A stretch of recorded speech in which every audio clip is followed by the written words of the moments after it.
We are pretty busy right now, so we've got more tales from the workshop, and today I want to talk about bottom bracket sizes, specifically BB386evo, which have a 46mm shell. Now, one of the things that we've really learned from working with time, and I've got a few examples here, is just how precise we need to be with these bottom bracket tolerances, because the time are so accurate that sometimes we're finding that actual bottom brackets themselves can be either undersized or oversized.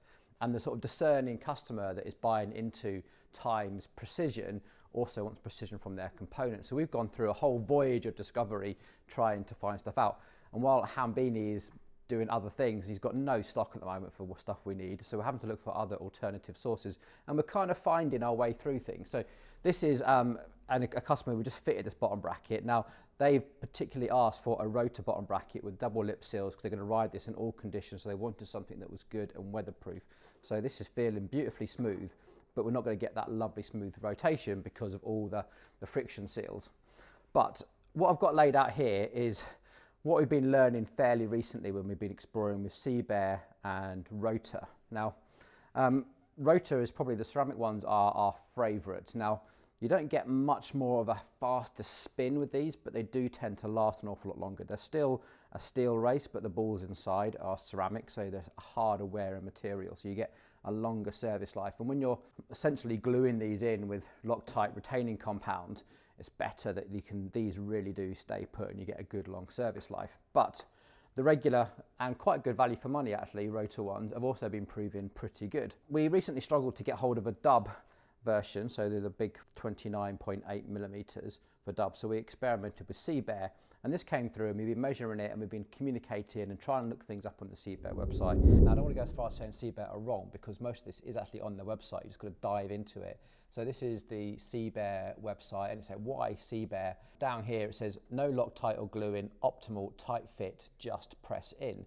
So they're already saying that they know it's going to be a tight fit. You don't need to use any sort of Loctite, but I do wish that they would just tell us what the actual size was, because the bottom bracket standards here, they can just say that we're using all the normal sizes, so diameter 42mm for PF30, diameter 46, and they don't actually tell us what their tolerances are, i.e. plus or minus 0.5 or plus or minus 1. Yeah, all I want to know is, before I buy the bottom bracket, I'm going to have my frame first. All I want to know is, what size is it? What are your tolerances? Is it going to work with my frame? So I can just avoid having to buy them, measuring them, sending them back. That would be quite useful. Thanks very much. Makes it quite an interesting video. Hope you're still with me. So some of the tools that we kind of need now as a bike shop is actually an external micrometer and an internal bore micrometer as well, because we really start needing to think about matching these two up so that we get that press fit that we're after.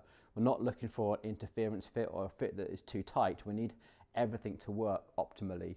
And if you're not into boring out your bottom brackets like we've shown you before to get your frame the right size, and sometimes you need to measure multiple bottom brackets to make sure that's the right size. So what we discovered, you need to kind of measure in several different axes as well. You can't just measure one axis. 46 on the nose, and I'm just using the guide here at the back to try and keep all this flat and level. But as I move this around, you can see I'm very happy with the standard 46. Just for context, actually, I do have the Hambini gauge. If you buy one of these little go, no-go gauges from Hambini, this is the 45.95 side, and we have got 45.95. So I think the gauge is pretty accurate. And if I put that on the other side, 46, we are 46 dead. So happy that the gauge is all calibrated.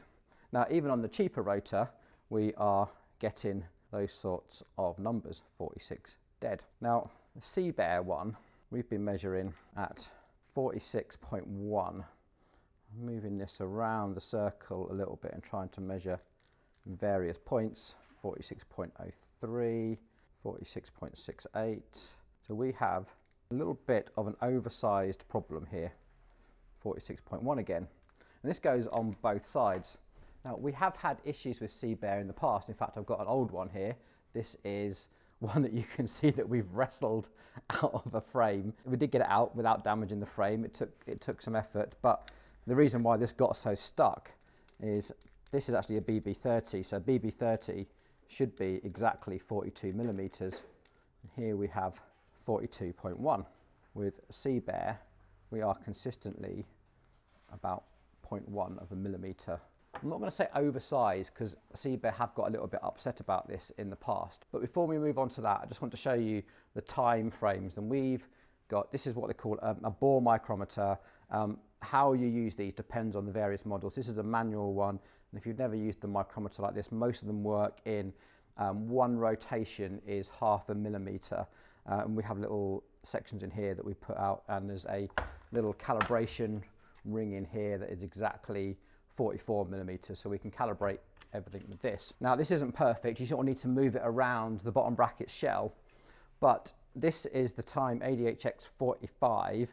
Now when Time gave this to us for that test and that review that we did, they specifically said this is just a paint sample. All we've done is just paint this up just so that we can show dealers, please don't take this as any sort of standard, but I'm going to, so sorry about that. You can tell in here that this is not the normal Time standard. This is a slightly rougher finish in there. Having said that, it is still significantly better than most brands' finished product. So just measuring in here, and we have already got 45 point, it says 45 in here, but we've already done that rotation. So this is 45.95. So this is already better tolerances than most other brands out of the factory should be finished. And this is one that we are building up for a customer. This is a proper production one, and instantly you can see this is super smooth. You can see this has been finished and faced, so like the little bit of paint. So even though that one had been masked off, this is now, you can see where it's been cut. Time are normally fantastic. These normally measure beautifully accurate, 44.98, so 0.01 of a millimetre, which is like, I promise you, that is absolutely fantastic. Anything up to 46 millimetres is going to be absolutely bob on, and it should be a nice smooth surface as well. You don't want any rough unfinished edges in there. So there we go. I hope that was a useful look at some of the details that we have to go into as bike mechanics now and really get the precision absolutely spot on. And we can't just take it for granted that the brands are doing it for us. We really need to have these tools and measure and measure and measure. And once you've measured, also make sure you're getting the right compounds for the gaps that you need to fill, and not doing things like squeeze things that were too tight into small holes, because that's never going to work out well. Right. If you found that useful, please pop it in the comments. Also, share your experiences. If you've been measuring stuff and you found things to be absolutely reliably, consistently bob on, I want to hear about it. I want to know what the good stuff is. Likewise, if you've come across stuff that's just not quite there, get it down, because that's how we all learn. We put it in the comments, we read the comments, and we all share that knowledge. All right, thanks for watching. Until the next time, take it easy.